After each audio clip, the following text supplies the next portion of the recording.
بسم الله الرحمن الرحيم. پرون دا یو خبره وکړله ولأن معنى الاشتقاق هو كون أحد اللفظين مشاركا للآخر في المعنى والتركيب. معنى د اشتقاق معنا څه ده چې دوه لفظونه کې یو د بل سره مشارک شي په معنا او په ترکیب کې.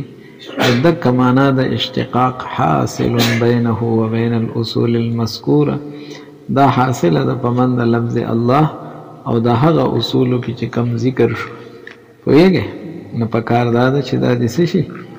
مشتق شي او دا د وصف شي. چې معنا د اشتقاق موجوده شوله خو مشتقي شولو، او چې مشتقي شولو نو څه شولو وصف شولو. پوه شولی په خبره باندې؟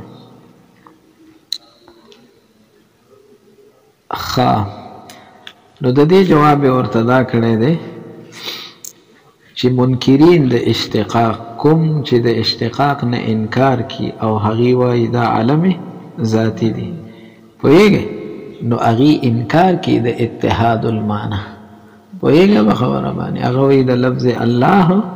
او د دغې اصول مذکوره و منځ کې د معنا اتحاد نشته دی. پوهیږئ په خبره باندې؟ د معنا اتحاد نو ته چې وایې معنا د اشتقاق چې هغه د دوه لفظونو د یو بل سره په ترکیب او په معنا کې شرکت دی، دا خبرې خو به الله تسلیمیږي چې هغه منکرین تسلیم کی که نه؟ نه هغې خو نه تسلیمي. کوم علما چې د علمیت قول کې چې دا علم ذاتی دی وصف او مشتق نه دی، نه هغې څه کی انکار کی. هغه وایي د لفظ الله او د دې اصول مذکوره و منځ کې د معنا مشارکت نشته دی، د معنا اتحاد نشته دی. تاسو پوه شولی په خبره باندې؟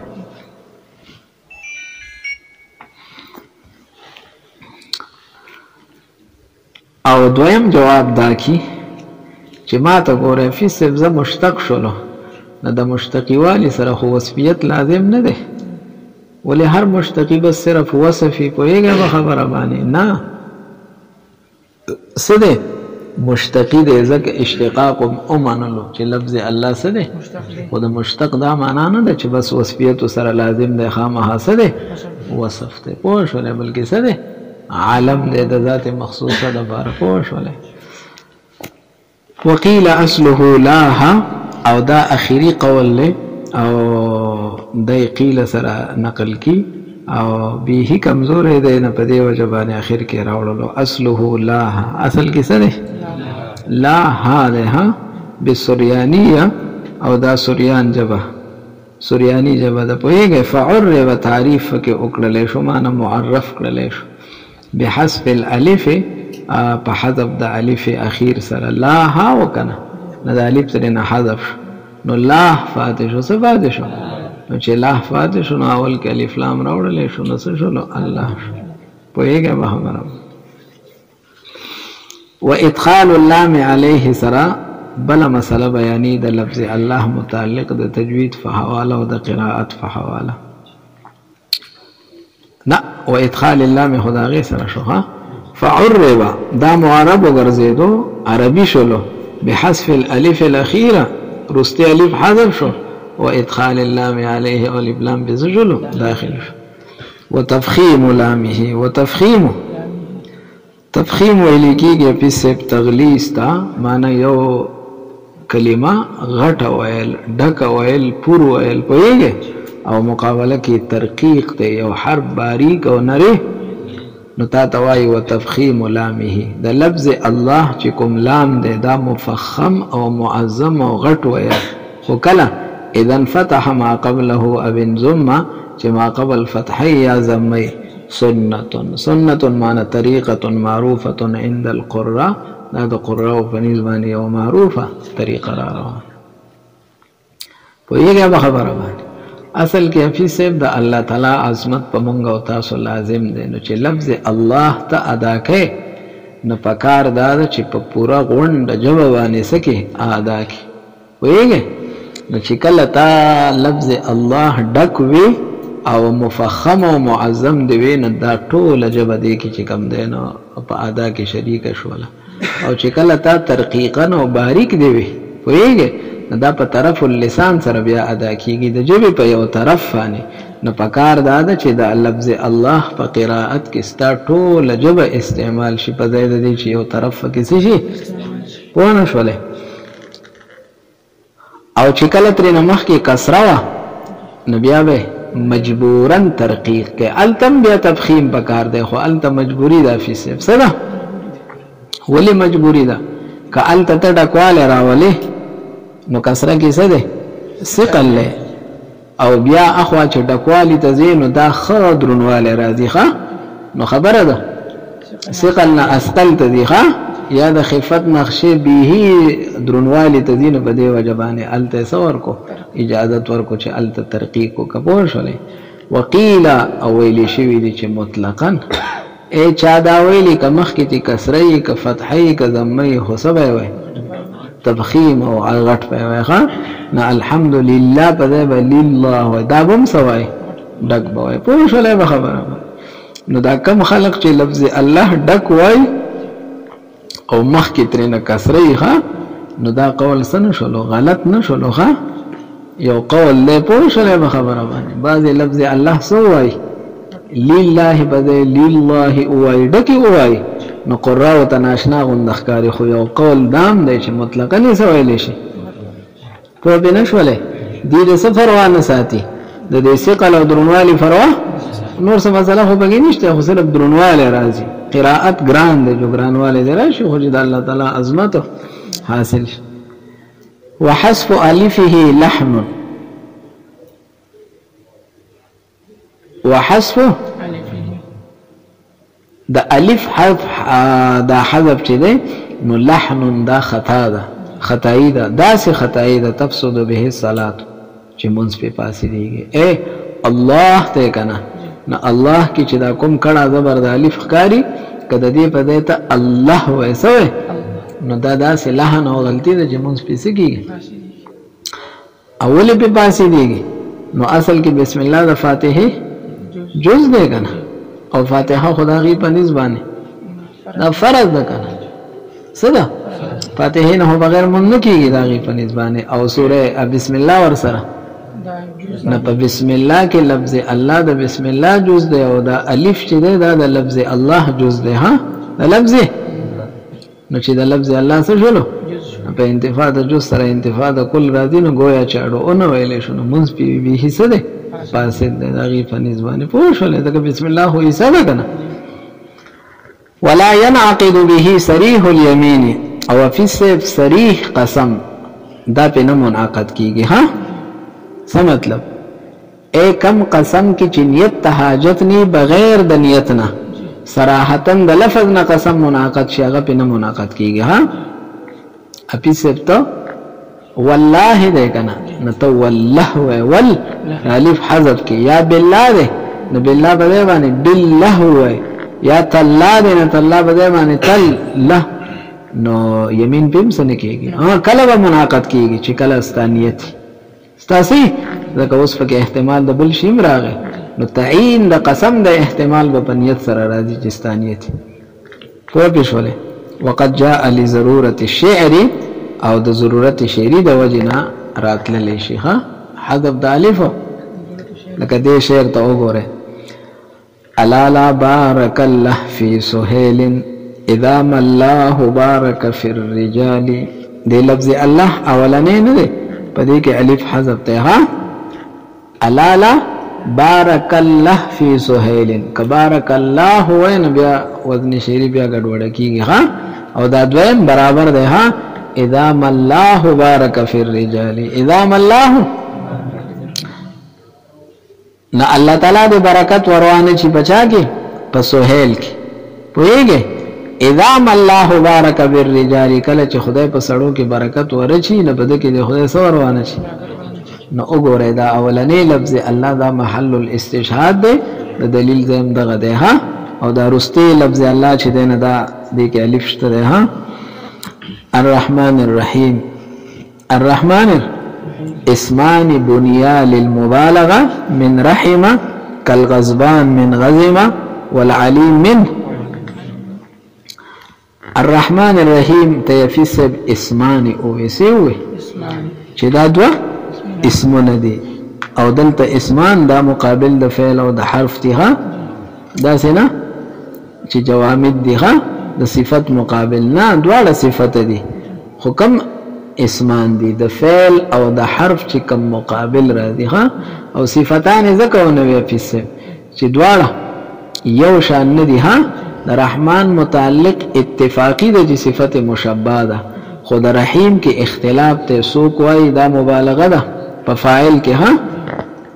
او د اسم فاعل کې مبالغه ده د رحیم او سنه د صفت مشبہ او سوق وای صفته نک صفتان ویلې ویل چا به چې دواړه صفت مشبہ دي او اتفاقی ها نو د دک د پاره اسمان وی چې نه دواړه اسمونه دي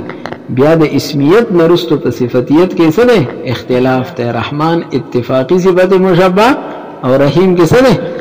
نو ځکه وای اسمانی دو اسمونه دي بنیا د دواړه صيغې جوړې شوې دي للمبالغه د څه لپاره اے صفت مشبہ هو یقیني مبالغه ده او کنا رحیم اسم فاعل شنه د مبالغه لپاره فاعل وزن راځي پوهیږي نو بیا مبالغه پکې رااله او ماخوذ ده د سنه د رحیمانه د سنه بسه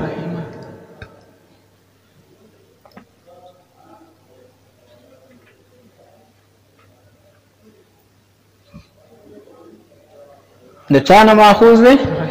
رحیمانه نافس رحمان صفته مشبہ او رحیم اختلافی شلو نو د رحیمانه څنګه ماخوذ ده رحمان خو د رحیمانه نه ماخوذ کیږي ذکر رحیمه دا متعدی ده ها او تاسو وای صفت مشبہ د فعل لازمین راځي متعدی نه رحم الله امرأ راغله ده نه رحمه خو متعدی ده رحمته راغله رحمه الله راځي کنه راځي دا خو متعدی ده تاسو په نه شولې نو دې څنګه وایي چې ماخوذ ده د چانه د رحمان نو د رحیم بارک خو سم مسله نشته ده یو قول خدا دې چې دا صفت مشبہ نه ده چې صفت مشبہ نه شلو اسم فاعل شو د مبالغه د پاره نه بیا خو د رحیمانه ماخوذ والے څه ده خو خبره پس کېده پر رحمان کې ده چې دا څنګه د متعدی صفت مشبہ رااله تاسو په شولې نه داغي جواب په سبدی دا کی چې ټیک تر رحمه څه ده متعدی ده خو چې دي چې صفت مشبہ جوړی نه نقل کی ستا لازمی ته دغه متعدی سو ګرځي لازمی او ګرځي ها سو ګرځي او د لازمی نه بیا څه جوړي صفت مشبہ نو رحمه په دې بنیاد باندې او ها اصل کې د رحمه نه ده خو رحمه چون کې متعدی ده نو دا متعدی نقل شوی د تعدیت نسبت لزوم ته فعل لازمی ګرځولې شوی ده ها او بیا تر نسبت د دوالو د لپاره پیسه مثال درکې لکه غضبان ماخوذ ده د سنه د غضبانه او علیم ماخوذ ده د سنه نو اوس غضبان ماخوذ ده د سنه د غضبانه د سنه او علیم ماخوذ ده د عالمان نو غضبان د څه مثال شلو د رحمان او علیم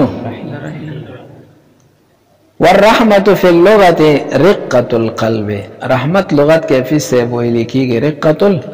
اے د زړه نرمي د زړه لاندې لیکلي میل نفسانی دا د نفس او د روح او د زړه میلان دی یو طرف ته کېدل لغه و انعطاف و انعطاف معنا هم میلان ها د عطف نه د عطف ویل کېږي ستا میلان ته د دې وجنه عطوف مهربانه توای ځکه مهربانه مایل کنه خو یقتضي التفضل والاحسان اگر رقت القلب ده اگر میل نفسانی ده چې هغه تقاضا د تفضل او د سکی ما ته ګوره چې استاد زړه نرم شي او استاد زړه چا طرف ته مایل شي نو دا مقتضی د دې خبرې شي چې اوس سره احسان وکړه او چې زړه د چا طرف ته مایل شي خلک وي د پلان کې دا زړه ډېر سخت دی ښه اډو ستي او زینه ښه څه مطلب کدی نرم وای نو خامخا به څه تراوتی وکنه نوړم دې نرمي راشي میل راشي او د میل نه رستو بیا تفضل او سره راشي احسان راشي په بنا شولې دغه رحمت نشته د معنی د رقت القلب نو کم رقت القلب چې هغه سبب د څه ګرځي د تفضل د احسان په نه شولې خبره چې کله دا حالت راغی نو دا حالت سبب دی د ایصال النعمت چې اوس دې سړي ته څه ورسوه د سره اوس احسان وکړه او چې دا حالت نه نو بیا احسان دغه دا احسان چې راځي نو د دې شاته سبب دی چې هغه رقة او کنه رقة القلب نو د زړه سخواله نو بیا تفضل او احسان دا خو آثار دي کنه ومنه الرحم او د دې نه ماخوذ دی د څه رحم المرأة د ښځې رحم ناغې ته رحم ولې ویلې انعطافها على ما فيها ځکه هغه هم مایلې او خور شوی ټول رحم په څه باندې په ما فی الرحم باندې پوه شولې خبره واسماء الله تعالی واسماء الله حفیظ صاحب دې دی نه دا خبره کی چې رحمان ماخوذ دی د رحمت نه رحمت رقة القلب خو حفیظ صاحب دا خو یو میل نفسانی دی د میل او دا یو انعطاف ته څه دی اوس یو وی کنه ما ته ګوره یو فعل یو انفعال له نه فعل ویل کیږي اثر کولو ته او انفعال ویل کیږي اثر قبلولو ته ها ما ته ګوره ته لرګي دې پسې دې اره راواغستل او لرګي دې کټ کو نو ته وایې قطعته فانقطع دا لرګي مې دا مې کټ کو نو ستا دې کټ کولو ته فعل وایي ځکه تا خپل اثر د کټ کولو هغې کې وکړو پوهېږې او لرګي باره کې راځي چې فانقطع دې کټ شو پوهېږې یا کسرته فانکسر دا شی مې مات کو نو مات شو دا شی نو ماتواله دې څه کړلو نو دغه اثر قبلولو ته انفعال وایي اثر کولو ته فعل وایي پښتو پوهېږې که نه ها نو ما ته ګوره رحمت ویلی کېږي په سبسته رقة نو رقة القلب دا خو انفعال له اپی صاحب یو سړی دی په بد حال ولیدو مظلومیت حالت کې دی ولیدلو دلته دې زړه څه شولو نو د هغه دا حالت پیل شو تا کې اثر وکړو که نه او تا چې دا زړه نرم شو دا رقت تر کې راغی نو تا دا اثر قبول دا انفعال شو دا څه شولو نو د بل نه اثر قبلول د بل نه دا د احتیاج نښه ده نو الله تعالی کې خو رقة القلب نه راځي دا خو انفعال دی د بل نه اثر قبلول پوهېږې نو تا ته وایي چې د الله تعالی هغه اسما او هغه نومونه چې په الله تعالی باندې اطلاق بطور انفعال نه کېږي بطور پوه شولی په خبره باندې نو الته به په اعتبار د فعل سره به اخلي په اعتبار ده یی به انفعال خو ته به پوه نه شولی ما ته ګوره د افعالو ته دی غایات وایي او دی انفعال ته دی مبادی وایي څه وایي ړومبې څه شی شروع کېږي د اثر قبلول شروع کېږي نو د اثر قبلولو ته انفعال وایي نو دا مبدا شوله دا څه شوله او د دې دا مبدا شوله او دا انفعال شول دا انفعال پتا کې اثر راولي چې اوس فعل وکړه لکه ډډې نرم شو نو د ده سره اوس مدد وکړه نو چې دا ډډې نرم شو دا انفعال شو او د ده سره اوس مدد وکړه احسان وکړه دا فعل او چې زړه دې نرم شو دا مبدا وکړه نه وه او انتها او غایه څه شوله چې د ده سره اوس نو چې د کومو افعالو اطلاق په الله تعالی باندې دا په اعتبار د مبادی او انفعالات نکیږي نو الته په اعتبار د غایات سره او په اعتبار د افعال سره وي ها نو د رقة القلب اطلاق په الله تعالی نکیږي نو د رقة القلب دا هم مبدا ده د دې غایه سره احسان کول پوهیږئ او رقة القلب خو انفعال له نو د دې فعل سره چا سره احسان کول چا سره نو دلته د رحمان او د رحیم معنا څه شوله رحمان معنا هغه ذات نه چې رقة القلب والی بلکې هغه ذات چې هغه مبذل او محسن ها او د رحیم معنا یوازې دا نوم نه هر نوم د الله تعالی چې اطلاق په الله تعالی باندې دغه شان نه کیږي نو ګوره ورته واسماء الله تعالی انما تؤخذ دا باغستل کیږي په اعتبار د غایات سره د پاسه په نتایج لیکلي ها لاندې ته آثار لیکلي دي التي هي افعال دا غایات څه دي افعال دي دون المبادی نه په اعتبار د سره مبادی او مراد اسباب دي التي تكون انفعالات تاسو پوه شولای به خبره ها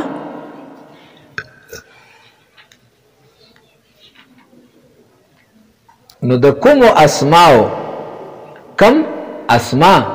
چې هغه په صفاتو دلالت کوي لکه رحمان او رحیم اسماء دي کنه او په څه دلالت کوي په صفات باندې او اطلاق په الله تعالی باندې دک شانته نشي کولای پوهیږي لکه استهزاء لفظ راغله نسبت الله تعالی ته الله یستهزئ اور راغله نو الته د استهزاء معنا موږ کو جزاء الاستهزاء چې الله تعالی بدیل سور کی بدلا باور کی تاسو په شله به اوس دا خبره کی چې رحمان ابلغ دی د سنه د رحیم بس ته ها